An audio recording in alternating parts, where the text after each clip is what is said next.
warahmatullahi wabarakatuh.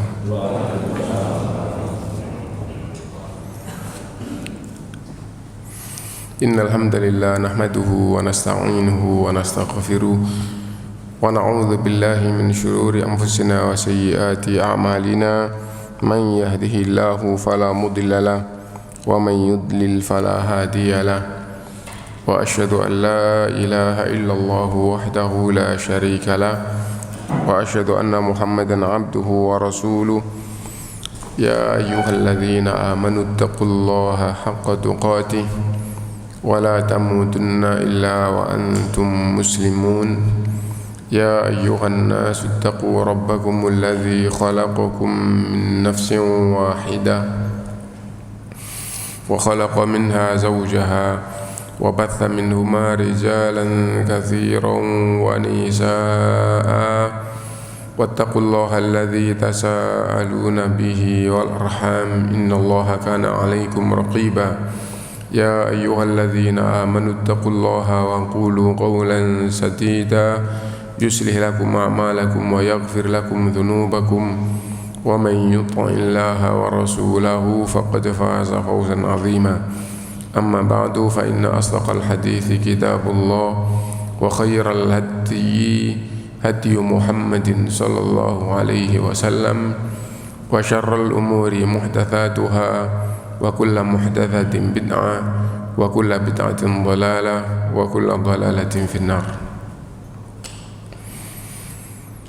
Ma'asyiral muslimin, bapak-bapak, ibu-ibu rahimakumullah, alhamdulillah kita bisa berkumpul kembali untuk melanjutkan kajian kita dan masih melanjutkan pembahasan tentang al-wala wal bara bagian yang ke-6.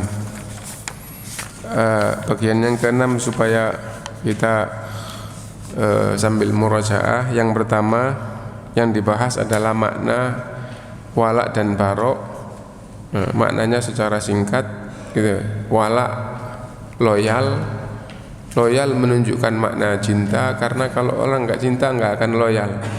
Menunjukkan makna dekat. Kenapa? Karena kalau orang itu loyal ya pasti loyal kepada orang yang dekat gitu.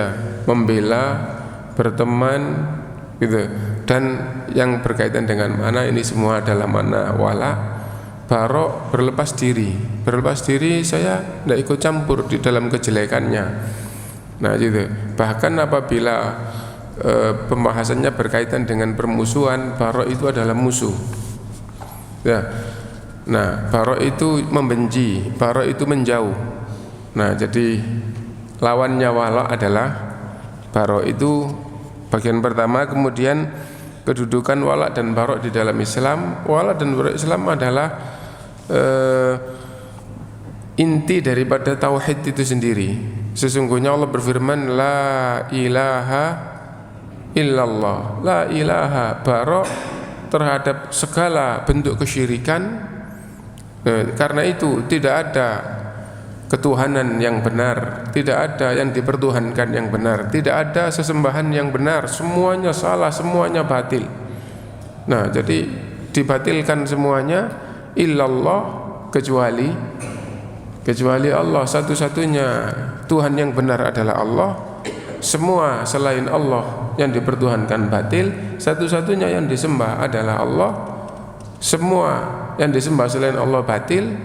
Nah itu adalah tauhid, dan itu adalah agama ini dari awal sampai akhir ya, dasarnya adalah tauhid dan semuanya dibangun di atas tauhid.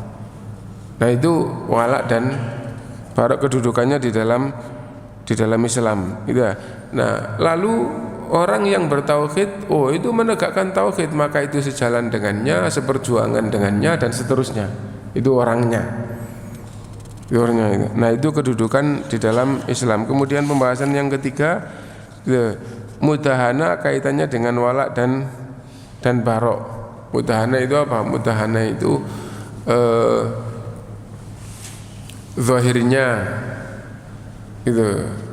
zahirnya itu orang Islam tapi ngalah agamanya dikalahkan karena alasan-alasan tertentu gitu. Karena tertentu, misalnya begini, bertetangga, terus tetangganya mengadakan kegiatan kesyirikan. Nah terus yang nggak enak nggak ikut. Nah nggak enak nggak ikut. Nah terus alasannya ndak, saya zahirnya aja, hatinya ndak sesungguhnya itu tidak dibenarkan di dalam Islam gitu. Nah jadi tidak boleh mudahana di dalam Islam gitu, meskipun punya pikiran seperti tadi itu.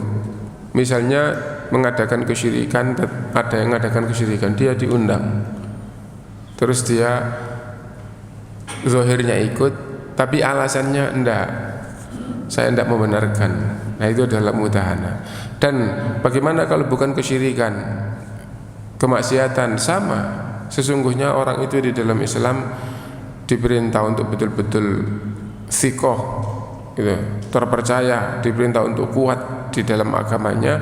Dan kalau sudah gitu diingatkan, man ra'a minkum munkaran falyughayyirhu biyadihi fa illam yastati fa bilisanihi fa illam yastati fa biqalbihi wa dzalika adhaful iman. Nah itu, siapapun yang melihat kemungkaran harus merubah dengan kekuatannya. Tidak mampu dengan lisannya, tidak mampu dengan hatinya, dan merubah dengan hati itu selemah-lemah iman. Dan namanya ingin merubah itu tidak ikut.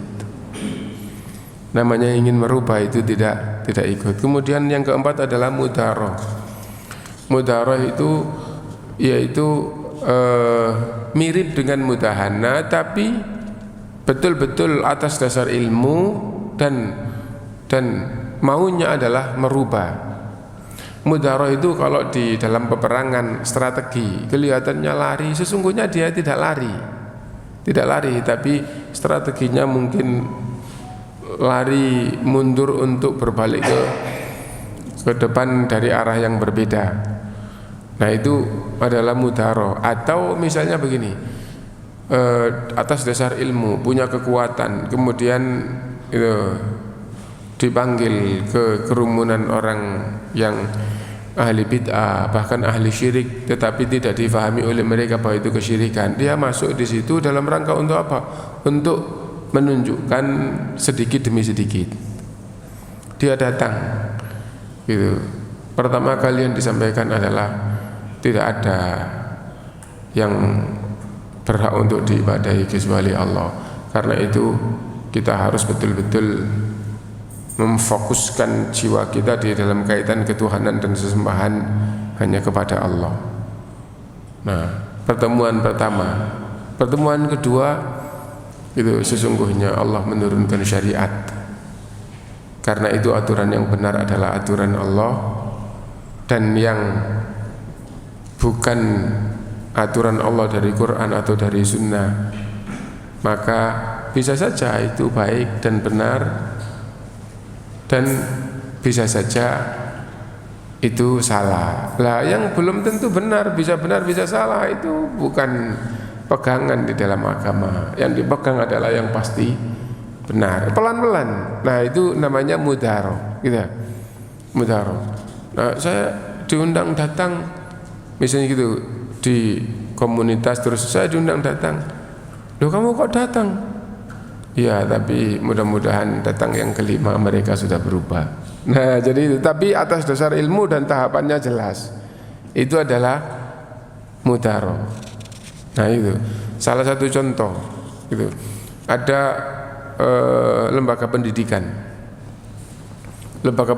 ya, pendidikan dasar ya. Terus di situ itu, masya Allah, gurunya laki perempuan, kantornya jadi satu. Padahal ini lembaga sosial. Murid-muridnya banyak yang gratis dari kalangan orang-orang miskin. Dananya banyak minta bantuan kepada muhsinin gitu ya. Nah terus laki perempuan kayak gitu. Ini lembaga milik siapa? Tidak ada yang punya, ini yayasan sosial gitu.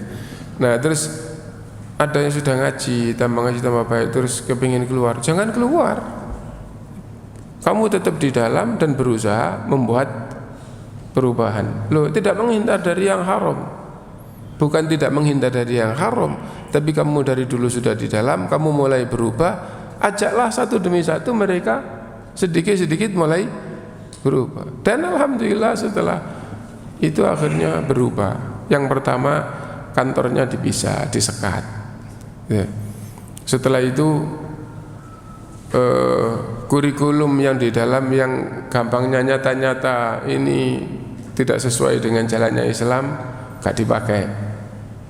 Nah jadi ya itu. Jadi misalnya seperti apa? Misalnya seperti madrasah terus ada pelajaran lagu-lagu, nyanyi-nyanyi, sudah nggak ada. Terus akhirnya tambah berubah, akhirnya kurikulumnya jadi kurikulum yang syar'i, yang dulu tidak ada Quran jadi Quran, yang dulu tidak ada materi hafalan jadi ada hafalan Quran. Nah sesungguhnya tahapan-tahapan dan tidak langsung menghindar dari yang haram, tapi dengan pemahaman dan ada tahapan yang nyata gitu. Progresnya seperti apa ke depan di dalam merubah kebaikan itu nyata. Nah maka orang tidak meninggalkan hal yang zahirnya kayak begitu, tapi melakukan perubahan itu disebut dengan mudharah. Nah sehingga kalau orang itu hanya lihatnya sekilas, oh dia ngajar di sana, nah misalnya gitu ya, di sana ada pelajaran nyanyi, anak saya dulu di sana diajari nyanyi-nyanyi, misalnya gitu. Nah tapi salah satu pengajar yang betul-betul akhirnya sudah ngaji itu tidak keluar di situ, dinilai orang begitu tidak apa-apa, tidak apa-apa, itu penilaian orang. Tapi atas dasar keinginan yang kuat akhirnya tambahan guru yang masuk usul ini punya kemampuan dan itu sudah ngaji, akhirnya temannya tambah banyak. Nah jadi itu. Nah dan akhirnya lembaga itu berubah. Nah itu kualitasnya tidak menurun, kejelekan-kejelekannya yang tidak sesuai dengan syariat menjadi tidak ada, dan agama Islam ini menjadi tersosialisasikan kepada mereka, dan anak didik yang di masa perkembangan ini akhirnya dari awal dimasuki ajaran-ajaran yang benar. Nah intinya bahwa mudharah itu kalau dilihat dohirnya hanya sebentar sekilas, orang itu seperti tidak menghindar dari kebatilan, tapi sesungguhnya dia di situ jelas nyata atas dasar ilmu dan pemahaman yang benar menginginkan tahapan perubahan sedikit demi sedikit. Sekarang harus lebih baik dari yang lalu, bulan depan harus lebih baik daripada sekarang, itu nyata. Nah, tidak langsung oh batil, saya tidak mau, saya akhirnya resign atau saya keluar, tidak langsung begitu. Tapi itu harus betul-betul atas dasar ilmu. Kenapa? Karena kalau orang itu jadi bawahan yang sekedar usul saja bisa jadi tidak mampu. Nah, maka madharatnya bisa lebih besar daripada manfaatnya. Karena itu mudharah harus betul-betul atas dasar ilmu dan dengan pemahaman yang kuat akan membawa perubahan yang lebih baik. Nah itu. Nah kemudian pembahasan yang kelima yang juga sudah kita pahami, contoh-contoh tentang wala itu, yaitu loyal atau setia itu, dan contoh-contoh tentang bara atau memusuhi karena Allah Subhanahu wa taala. Gitu. Nah kemudian sekarang menyayangi dan memusuhi para ahli maksiat, itu judulnya yang keenam sekarang. Singkat saja, bagaimana hukum di dalam Islam menyayangi dan memusuhi, bukan menyayangi dan memusuhi, menyayangi dan memusuhi para ahli maksiat, betul. Bagaimana hukum bagi orang yang beriman, yang imannya benar, menyayangi dan memusuhi orang ahli maksiat? Yang pertama, manusia itu terbagi menjadi tiga secara global, ya, bahwa dia di luar Islam,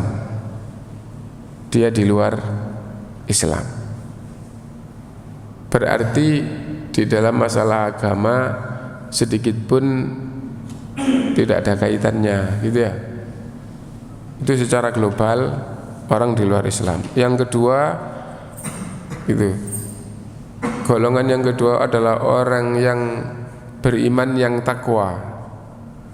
Takwa itu di dalam hati yang tahu hanya Allah. Ya, tapi secara umum orang-orang yang baik di tingkatannya menilai itu adalah atasannya, itu gurunya, ulamanya. Nah, itu. Dan betul-betul mengajak kepada agama yang benar, dan dia sendiri menjadi teladan secara umum dibandingkan dengan bawah-bawahnya. Dia tidak setingkat ulama besar misalnya begitu. Dia tidak setingkat, jangankan wong ulama besar aja, apalagi tabi'in. Tidak setingkat sahabat, tidak setingkat itu, tapi tingkatan di masyarakat untuk orang-orang yang baik. Itu bukan kelasnya, itu atasannya. Itu ilmunya lebih tinggi dari umumnya orang yang baik. Ya.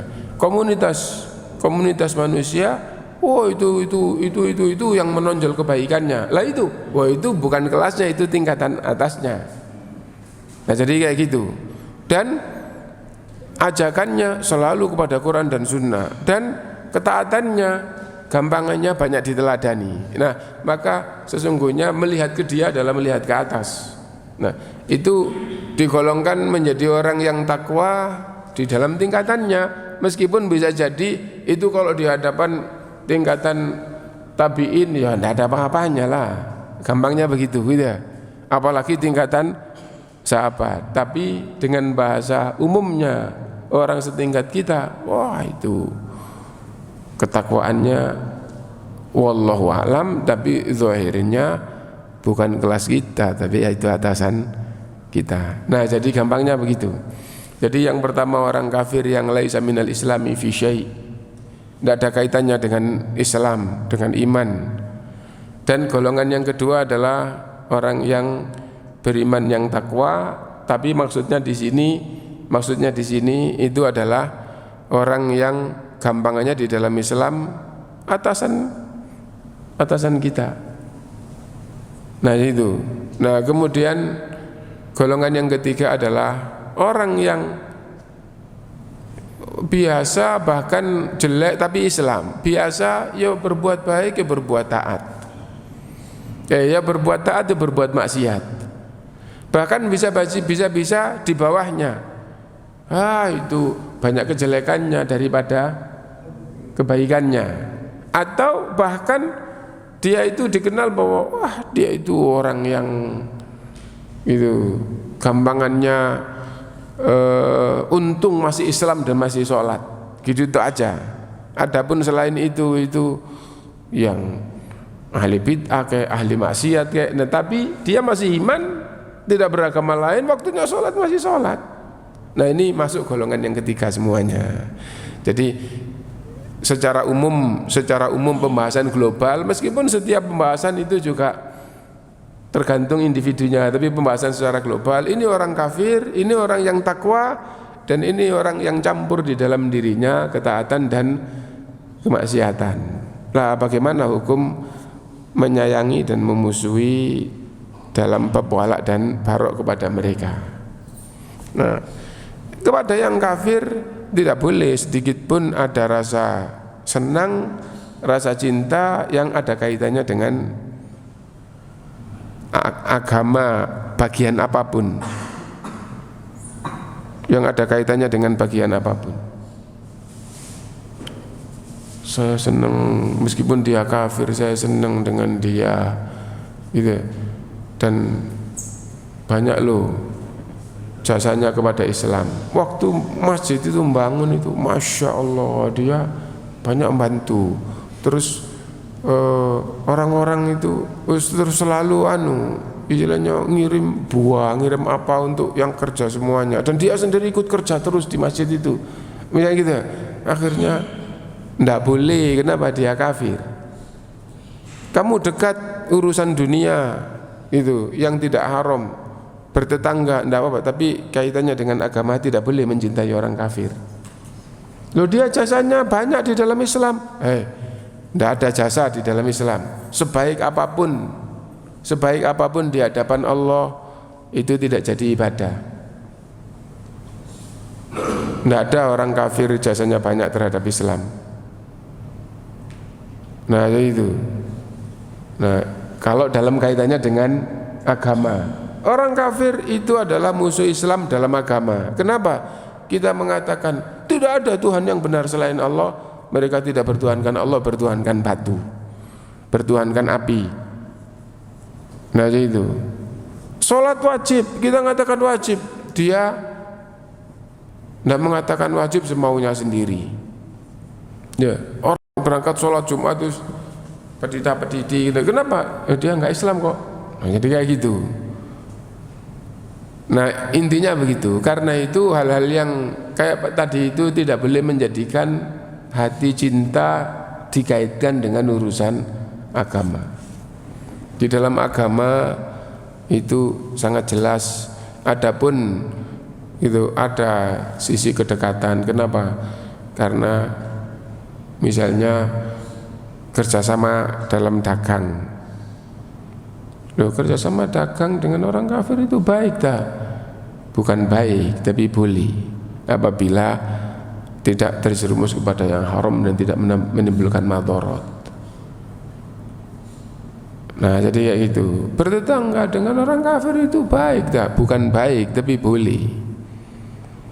Tidak diharamkan di dalam Islam. Gitu. Dan tidak boleh juga saling menzalimi.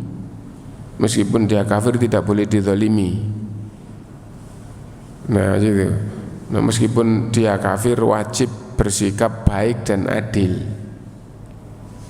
Nah dalam urusan tetangga. Adapun mengatakan dia jasanya banyak dalam Islam, dia jasanya banyak dalam masjid, dalam enggak. Kamu bantu gitu. Yang dibenarkan di dalam Islam untuk dibolehkan terserah, kamu tidak bantu juga bukan urusanmu karena ini bukan agamamu. Nah itu kepada yang kafir. Kepada yang bertakwa, nah maka harus berusaha dekat, tolong, menolong dan seterusnya yang baik-baik. Nah kenapa? Loh itulah yang seharusnya. Dan kita bagaimana bisa memperjuangkan gitu, yang seperti itu. Nah itu kepada yang takwa. Dan kepada yang taat ya maksiat. Bahkan banyak maksiatnya. Bahkan dikenal ahli maksiat. Baik maksiat dalam agama maupun maksiat murni dalam peribadatan seperti bid'ah, maupun yang ahli maksiat seperti dia itu pencuri, dia itu penipu, dia itu gitu. Tapi dia Islam dan waktunya sholat masih sholat. Maka perintah Islam adalah mencintai dan membenci dikaitkan dengan kebaikan dan kejelekannya. Loh orang kayak gitu kamu cintai? Saya mencintainya dari sisi dia Islam, waktunya sholat masih sholat. Karena itu contoh yang paling nyata, temannya dia mati masih saya sholati. Saya doakan kepada Allah, Allahumma gfir lahu warhamhu wa'afihi wa'fu anhu wa akrim nuzulahu wa wasi' madkhalahu wa ghsilhu bil ma'i wa thalji wal barad wa naqqihi minal khotoya kama naqaita thawbal abyad minad danas wa abdilhu daran khairan min dari wa ahlan khairan min ahli wa zawjan khairan min zawji wa adkhilhu al jannah wa a'idhu min adzabil qabri wa adzabin nar. Dan dia ahli maksiat dan ahli bid'ah, tapi kita masih kayak begitu. Kenapa? Karena dia Islam, waktunya sholat. Nah itu.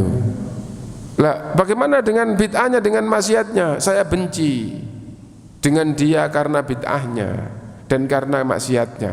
Nah, jadi kayak gitu. Bagaimana bid'ahnya? Loh, saya ngomong kalau ketemu dia, itu bid'ah itu sesat itu di neraka. Kalau kamu tidak taubat dari bid'ahmu dan mengikuti sunnah, kamu akan dihadap di neraka. Nah, terus melakukan bid'ah, saya tidak boleh itu.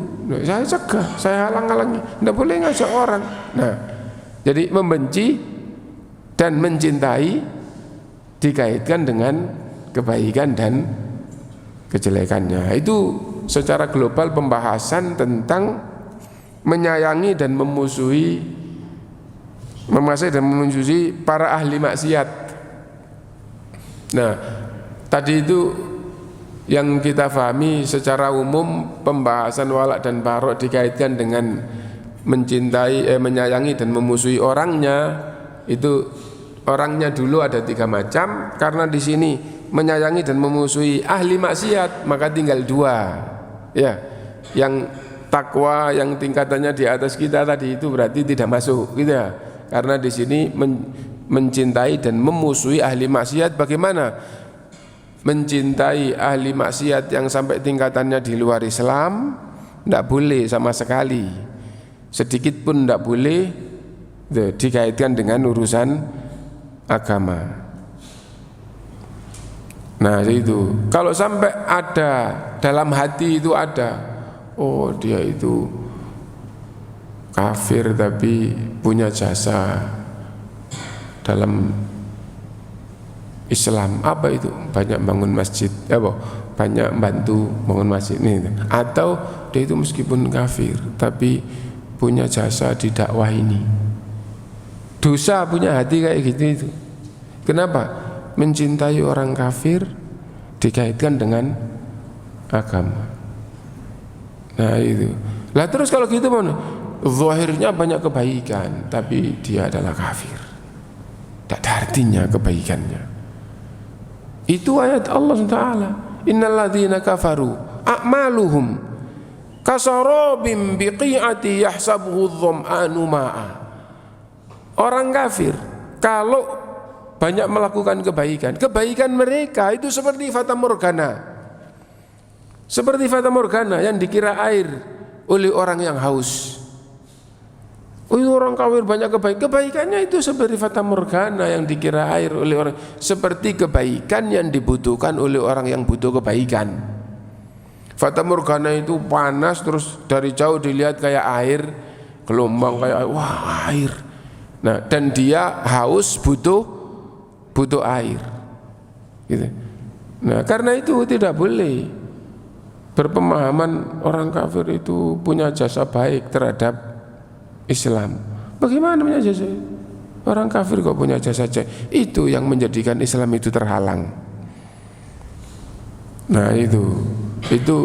Adapun di dalam yang berkaitan dengan bukan agama tadi itu, tidak apa-apa orang itu punya makna kedekatan, dan dekat itu bagian dari makna wala. Nah, saya ada kedekatan dengan dia sehingga saya sering ketemu. Lo ngapain? Ada kerjasama dunia dengan dia. Dia yang merawat kebun di Madinah, kebunnya para sahabat, atas petunjuk Rasulullah SAW, bagi hasil. Nah itu. Lah kalau ketemu dengan yang kerjasama gitu, ketemu itu kamu kafir, kamu ahli neraka, ngomong gitu. Bukan waktunya. Ini waktunya sedang kerjasama. Waktunya sedang kerjasama dalam urusan dunia. Nah, jadi intinya tidak boleh sedikit pun mencintai, dekat dengan orang kafir dikaitkan dengan agama. Adapun dengan orang yang ahli maksiat tetap diwajibkan mencintai seukuran dengan agamanya, dengan ketaatannya kepada Allah. Iman itu taat kepada Allah, sholat itu taat kepada Allah. Ada makna mencintainya karena imannya, karena agamanya, dan membencinya karena kemaksiatannya. Kita baca sekarang. Penjelasan di atas adalah tentang pemberian wala kepada sesama mukmin sejati dan permusuhan kepada kafir sejati. Maksudnya pembahasan 1, 2, 3, 4, 5 wala dan barok itu kepada itu mukmin sejati dan kepada kafir sejati. Maksudnya bahwa dia kafir di luar Islam, dia mukmin yang takwa. Nah gitu ya. Maksudnya pembahasannya di atas, yang di atas nomor 1 sampai nomor 5 ya. definisi walak dan barok. Nah itu maknanya. Kemudian kedudukan walak dan barok. Oh itu walak dan barok itu tauhid, la ilaha illallah. Jadi betul-betul yang ini kebaikan mutlak, ini kejelekan mutlak. Nah itu. Kemudian yang ketiga, ya, mudahana, tidak boleh. Nah mudahana tadi yang agama dikalahkan karena toleransi atau karena apapun, gitu ya. Nah, tidak apa-apa, saya tetap datang ke tempat peribadatannya di waktu mereka ibadah, waktu mereka berdiri, saya berdiri, tapi zahirnya saja. Loh kamu Islam? Iya saya Islam. Itu agama dikalahkan, tidak boleh, gitu ya. Nah, lo itu mengadakan kegiatan kesyirikan bid'ah. Oh iya, toleransi saya tetangga saya bantu, tidak boleh. Mutlak tidak boleh. Itu jadi pembahasannya murni, ini taat, ini kedurhakaan, gitu ya. Nah terus mudaro yang tadi kita katakan strategi dan yang berkaitan dengannya. Kemudian contoh-contoh yang langsung frontal, gitu ya. Nah semua itu yang murni kekufuran secara mutlak, ketakwaan secara mutlak, atau itu pembahasannya titik tertentu. Oh ini adalah ibadah, ini adalah lawan ibadah. Nah jadi itu. Nah sekarang itu gitu. Adapun golongan ketiga yaitu orang mukmin yang banyak melakukan dosa besar, pada dirinya terdapat iman dan kefasikan, atau iman dan kufur kecil, kufurun asghar. Ya. Kekufuran tapi tidak membatalkan iman. Innar ruqa wat tamaima wat tiwala tasyirkun. Jambi-jambi, jimat-jimat dan guna-guna itu syirik loh, dikatakan oleh Rasulullah syirik, dan dia pakai jimat. Nah, gitu. Nah, dan itu ada pembahasannya. Ada kalau guna-guna itu syirik besar, kalau jimat itu ada yang syirik besar, ada yang syirik kecil, tetapi secara umum syirik kecil. Jambi-jambi itu ada yang syar'i, ada yang syirik, dan yang syirik itu umumnya juga syirik kecil. Jarang sekali jambi-jambi yang syirik besar, gitu ya. Nah jadi kayak gitu. Nah tetapi yang masuk kepada syirik secara umum syirik kecil, gitu ya. Baik syirik kecil maupun bukan baik syirik kecil, tapi punya iman dan punya kefasikan.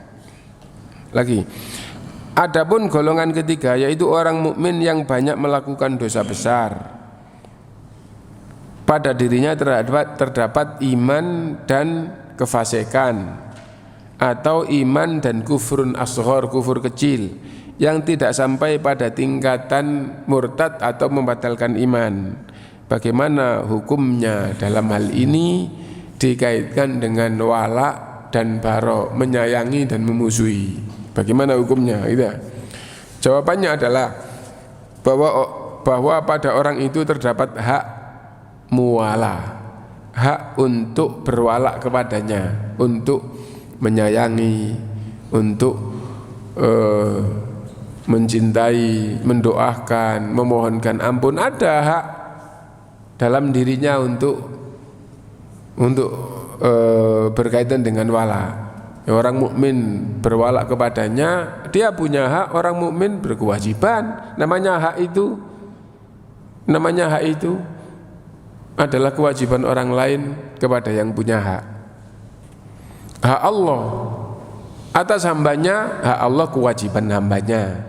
Hak suami, maksudnya hak suami kewajiban istri. Hak istri kewajiban. Nah, orang mukmin yang ahli dosa punya hak wala dari orang-orang mukmin yang lain.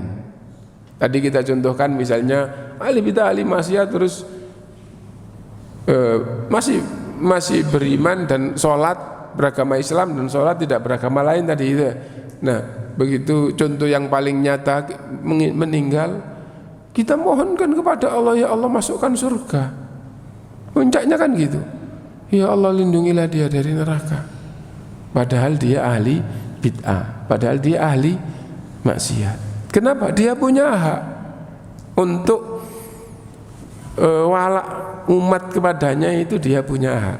Dan umat punya kewajiban Hak dia berarti kewajiban umat. Nah itu, bahwa orang itu terdapat hak muwalah, hak diberi wala, dan juga mu'adah. Mu'adah itu ya nama lainnya barok tadi itu. Juga orang itu harus dimusuhi. Nah ya, punya hak dicintai dan dia juga harus dimusuhi. Nah itu, dia disayangi karena imannya dan dimusuhi karena kemaksiatannya. Nah, yang bawa kitab sambil kita ngikut kitab nggak apa-apa, kita baca ini ya. Halaman 154 baris dari awal sudah dapat 3 baris. Ya. Punya hak dimusuhi dan punya hak dicintai dan dimusuhi. Dia disayangi karena imannya dan dimusuhi karena kemaksiatannya, dengan tetap memberikan nasihat untuknya, memerintahkan pada kebaikan, melarangnya dari kemungkaran, gitu. Mengucilkannya bila mana pengucilan itu memang membuatnya jera, malu, dan membawa kebaikan, intinya bagi dirinya maupun bagi yang lain. Diperhatikan, mengucilkannya, mengisolirnya jika tidak mutlak mengisolir itu. Loh, dia siapa? Dia bapak saya, enggak mau lagi saya datang, enggak mau lagi saya salaman, tidak pernah, sudah beberapa tahun gitu. Kenapa? Karena ahli bid'ah. Tidak boleh, secara mutlak tidak boleh. Ada hak dan ada kewajiban, dia masih Islam.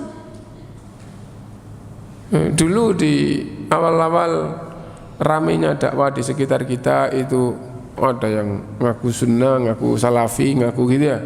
Tapi masya Allah itu, jangankan teman, gurunya assalamualaikum gak disapa, gak dilihat, terus gak dijawab salamnya. Jangankan gurunya yang seminggu sekali ketemu, dan gurunya gak sekedar taklim kayak gini, belajarnya beneran, belajar bahasa Arab, belajar tauhid gitu. Begitu loh, kok teman-teman jadi ini, oh iya Ustaz pindah taklim di sana. Loh, terus nggak ada waktu, tak bentrok tak, nggak mau lagi dengan kita. Nah dulu kayak gitu ya. Tapi alhamdulillah sekarang jauh mereda. Nah itu, nah kasihan kalau orang itu belum tahu terus akhirnya terbawa oleh hal-hal yang tidak seharusnya. Gitu. Nah, akhirnya ketemu sekali waktu di tempat yang tidak sengaja. Assalamualaikum. Gak disapa, itu disalami, tidak mau jawab, berpaling terus. Nah jadi kayak itu, subhanallah. Gitu. Kalau sesama teman tak apa-apa dia kayak gitu, teman tidak satu. Tapi kalau dia itu baca kitab tidak bisa. Orang kuliahnya di umum, baca kitab tidak bisa, gitu. Terus belajar ngaji, belajar gitu, awalnya juga belajar kepada ustadznya, gitu. Terus akhirnya sikapnya kayak gitu, gitu. Memang Anda siapa? Apa manfaat? Seperti tuntunan, tidak ada tuntunan kayak gitu. Nah jadi itu. Nah dan ada bahasa yang umum, gitu. Ada bahasa yang umum yang bahasa syar'i gitu ya, itu istilahnya adalah hajar. Gitu. Alasannya menghajar itu, menghajar di dalam Islam itu jangankan orang biasa, menghajar Rasulullah SAW yang menghajar, mengisolir itu jika dengan menghajarnya atau mengisolirnya atau mengucilkannya itu membawa kemaslahatan, makna umum ya, membawa kemaslahatan untuk diri dan yang lainnya, untuk diri dan yang lainnya. Bahkan hikmah hudud itu apa? Hudud itu hukuman fisik di dalam Quran dan Sunnah. Allah berfirman, yang mencuri dipotong tangan, laki maupun perempuan, itu firman Allah, gitu. Yang berzina dicambuk 100 kali. Gitu. Kalau sudah pernah menikah berzina dirajam, yang membunuh harus dibunuh. Itu namanya hukum fisik, dalam bahasa Islamnya namanya had, bentuk jamaknya hudud. Ulama menjelaskan hudud itu demi kemaslahatan untuk dirinya dan untuk yang lain. Jangankan sekedar hajar, hudud itu karena untuk kemaslahatan baik dirinya maupun yang lain. Nah itu Allah berfirman, walakum fil qisasi hayatun ya ulil albab. Walakum, dan untuk kalian wahai umat Islam, ya wahai orang yang beriman. Ini membahas orang yang beriman. Orang yang beriman itu diwajibkan untuk menegakkan hudud, gitu. Diwajibkan oleh Allah, membunuh dibunuh, gitu. Mencongkel mata dicongkel mata, gitu. Bahkan sampai pada tingkatan melukai dilukai. Wa katabna alaihim fiha anna an-nafsa bin nafsi wal 'aina bil 'aini wal udhuna bil udhuni wal anfa bil anfi wal juruha qisas. Telah kami wajibkan kepada mereka, membunuh harus dibunuh, nyongkel mata harus dicongkel mata, motong telinga dipotong telinga, ngerusak hidung dirusak hidungnya, bahkan luka, orang yang melukai itu maka juga harus ditegakkan hukum qisas. Ya.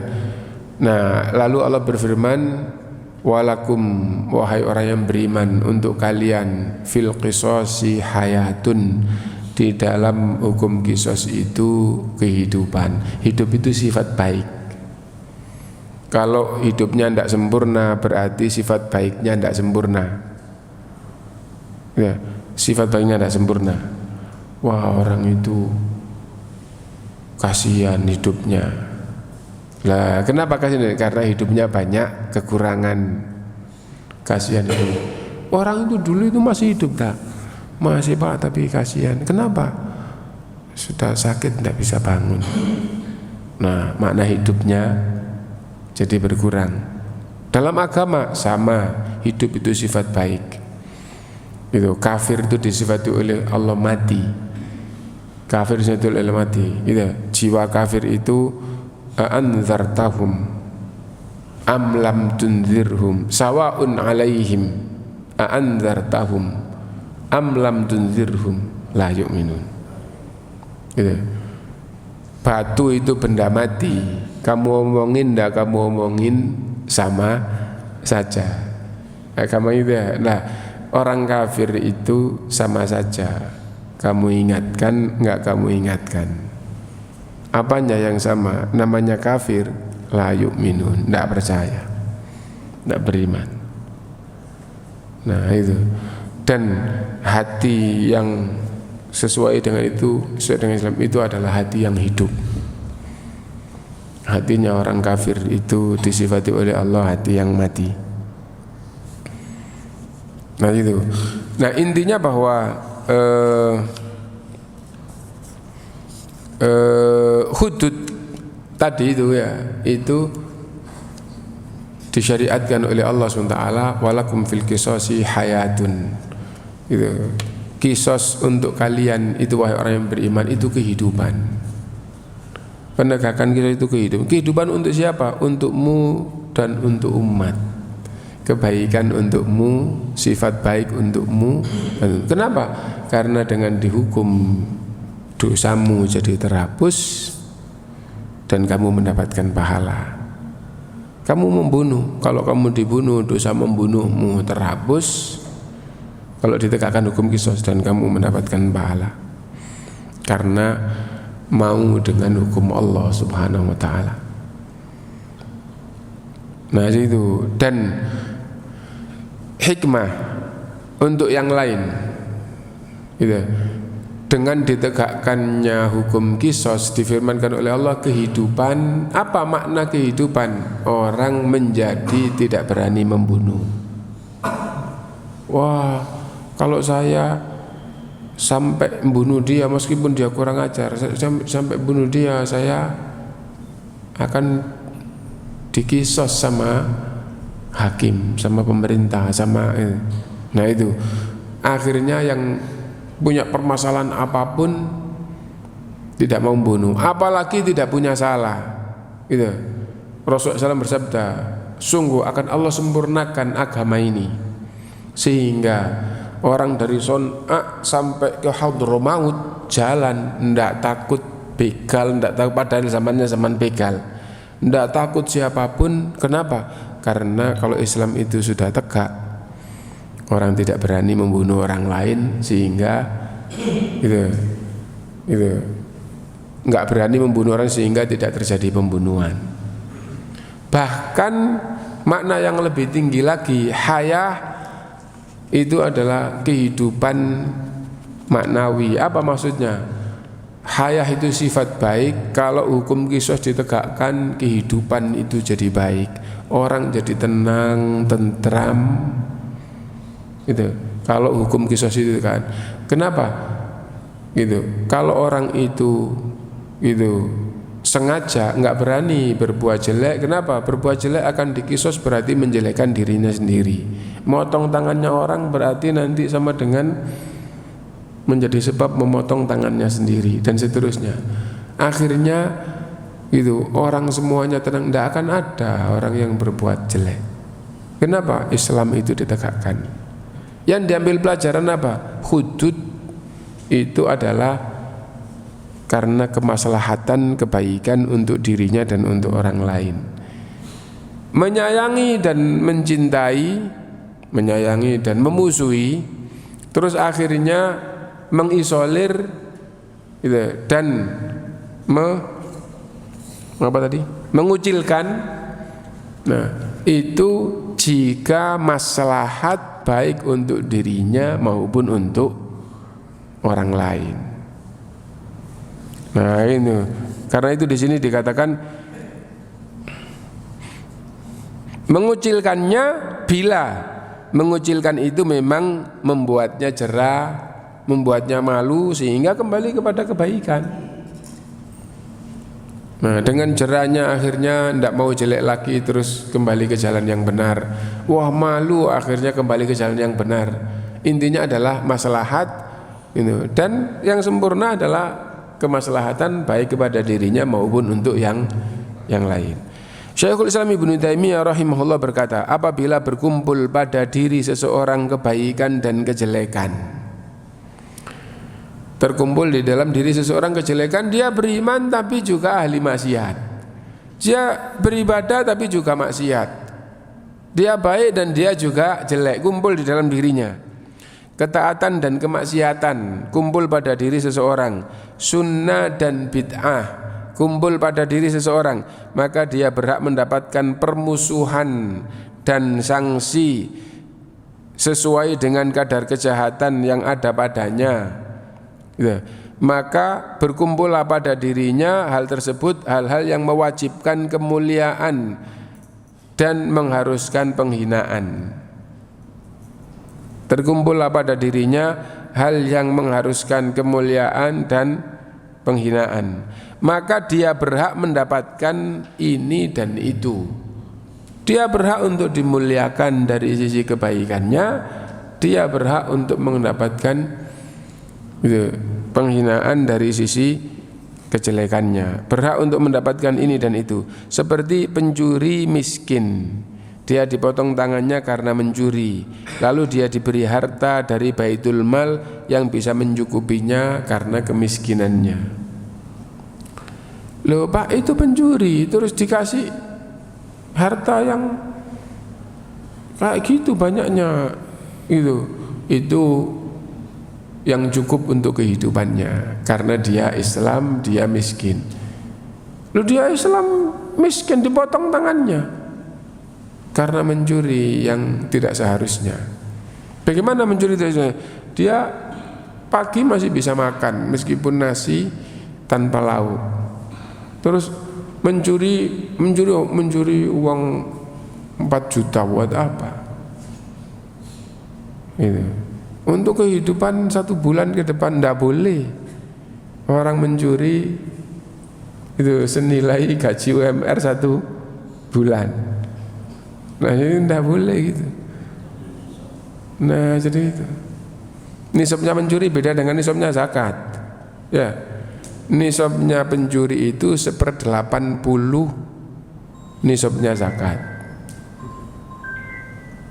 Nisabnya mencuri untuk dipotong tangan itu 1/80 nisabnya zakat mal.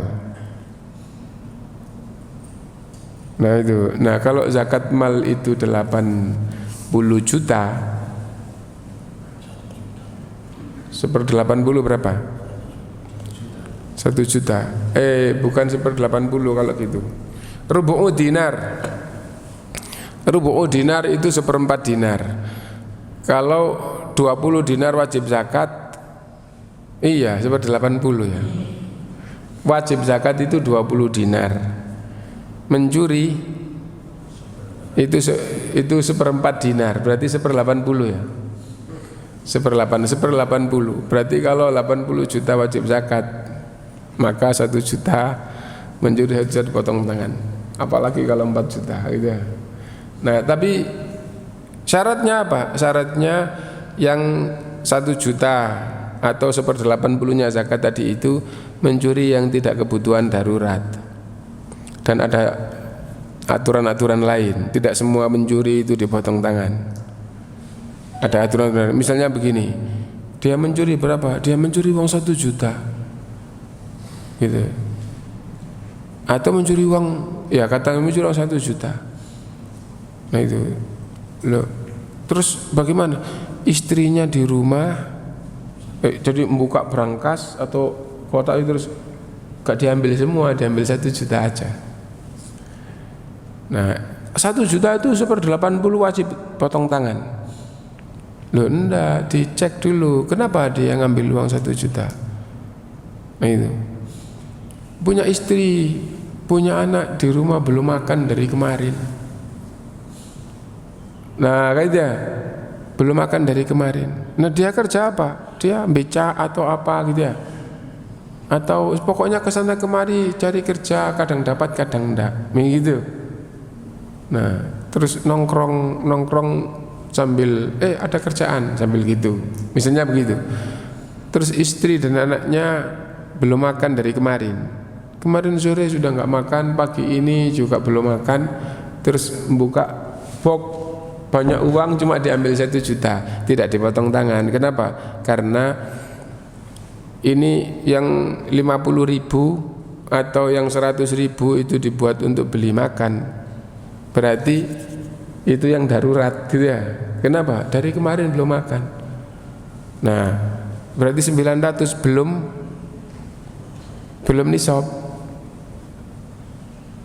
Nah jadi itu belum nisabnya mencuri untuk dipotong tangan.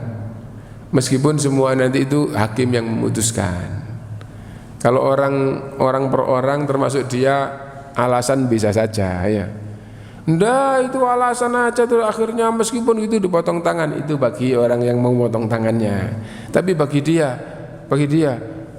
Pak kelaparan dari kemarin lusa Pak.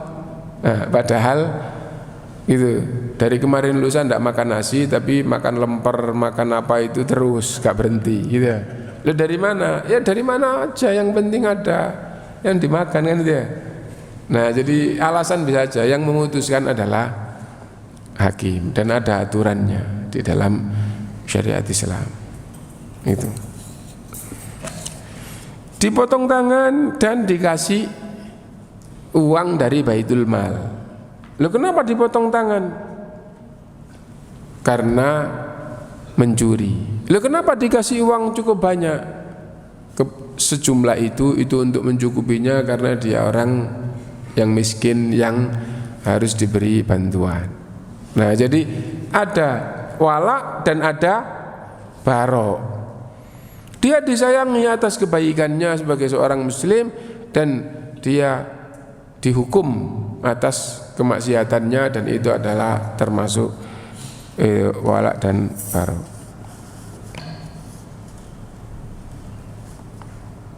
Inilah hukum asal yang disepakati oleh Ahlus Sunnah wal Jamaah, berbeda dengan orang Khawarij dan orang Mu'tazilah dan orang-orang yang sepaham dengan mereka. Apa bedanya? Mereka langsung benteng bahwa yang melakukan dosa besar kafir. Karena kafir harus barok. Pemimpin tidak menegakkan syariat, kafir. Harus barok, tidak mengakui kepemimpinannya. Nah, itu orang Khawarij, itu orang Mu'tazilah. Orang Islam tidak kayak gitu. Oh, itu bapaknya itu jadi pegawai negeri, padahal pimpinannya tidak menegakkan syariat Islam, barok, kafir dia. Nah, itu orang Khawarij, itu orang Mu'tazilah. Orang Islam tidak kayak gitu, orang Ahlus Sunnah tidak kayak gitu. Nah itu. Nah, mereka hanya mengelompokkan manusia dalam dua golongan, yaitu orang-orang yang dapat pahala saja atau mendapatkan siksa saja. Ya. Maksudnya apa? Maksudnya, oh ini orang yang beriman, beramal soleh, ini adalah wala, inilah orang-orang yang baik dan di akhirat jadi ahli surga. Dan orang kafir dan orang yang terjerumus dalam dosa besar juga dikatakan kafir, itu harus diputus dan nanti di akhirat diyakini mereka di neraka. Nah, jadi itu. Ini sangatlah jelas bagi masalah yang sangat penting ini. Maksudnya pembahasan tentang orang Khawarij dan orang Mu'tazilah itu sangat jelas batil. Kenapa? Ayat-ayat Allah SWT tidak seperti itu. Gitu. Orang itu berzina dirajam, ya, dan disolati di dalam Islam seperti itu.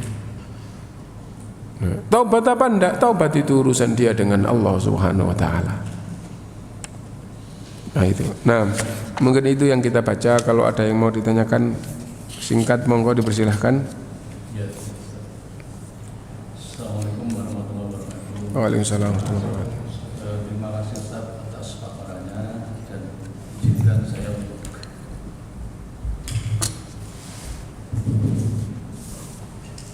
Assalamualaikum warahmatullahi wabarakatuh. Waalaikumsalam warahmatullahi wabarakatuh. Terima kasih Ustaz atas paparannya yang menarik. Izinkan saya untuk menyampaikan pemahaman saya, barangkali ada salahnya mohon diluruskan. Jadi kalau saya pahami tadi ada 3 golongan manusia kalau ditinjau dari segi keimanan, katakanlah begitu. Yang pertama adalah orang yang keimanannya sudah tidak diragukan lagi. Mereka adalah golongan para sahabat, para tabi'in, dan mungkin juga tabi'in begitu. Dan terhadap mereka itu tentu sikap balak yang dominan. Mungkin sikap baroknya tidak ada, karena memang sebab baik, karena soleh.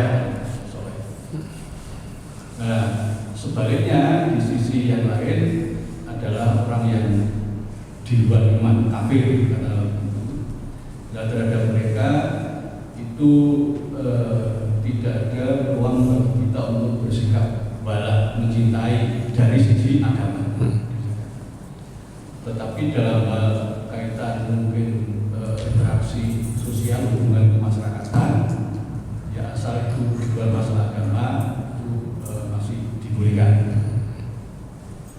Nah, lalu yang tengah ini yang mungkin nanti saya perlu diberikan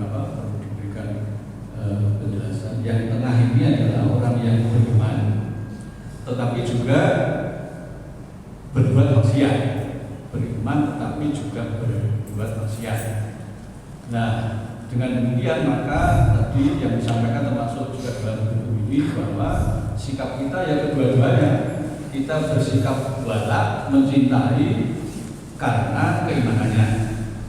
Kita membenci karena maksiatnya. Mungkin dia mencuri, mungkin dia minum minuman keras dan sebagainya. Nah, terhadap mereka yang bermaksiat tadi, mestinya kita bisa memberikan nasihat. Nah ini Ustadz yang persoalannya yang khususnya saya merasakan di sini.